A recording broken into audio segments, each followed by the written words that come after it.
in Hamlet, Prince of Denmark, the theme of family honor is one that has incredible influence over the actions of multiple characters throughout the entire play. And this really ties into a lot of things such as revenge and trust and loyalty. But mostly we're going to be talking about revenge and the kind of obligations that one has to their family because of pride and family honor.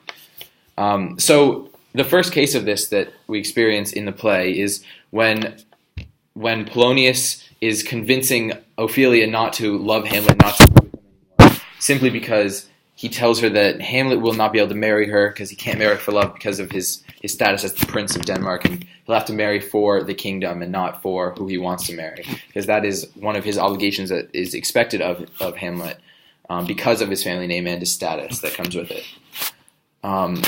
So another example of this that's fairly different is the revenge aspect of it, where Hamlet and Laertes both avenge their fathers. Hamlet puts his life at risk in order to restore his family pride because his father was murdered by Claudius. And Laertes does a similar thing, but he lets himself be influenced even further by Claudius because Claudius uses Laertes' pride to convince him to get revenge on Polonius' killer, who is Hamlet.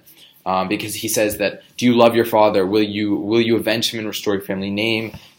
Honor and pride are very important parts of the status of people, especially in this medieval society. And they are able to be used against Laertes to convince him to kill Hamlet and go after Hamlet for revenge. And then Hamlet's father also does the same. He has, when Hamlet sees the ghost of his father, King Hamlet, the ghost tells him to avenge him for his death, and he uses the sense of family pride as part of how he convinces Hamlet to avenge him and to go after Claudius, even though it's something that kind of goes against Hamlet's beliefs and his values in his faith to religion and other things like that. So as you can see, family honor and pride have incredible influence over the actions of the characters in Hamlet, even getting them to go against their own values. So you can see that it's a very important theme in the play.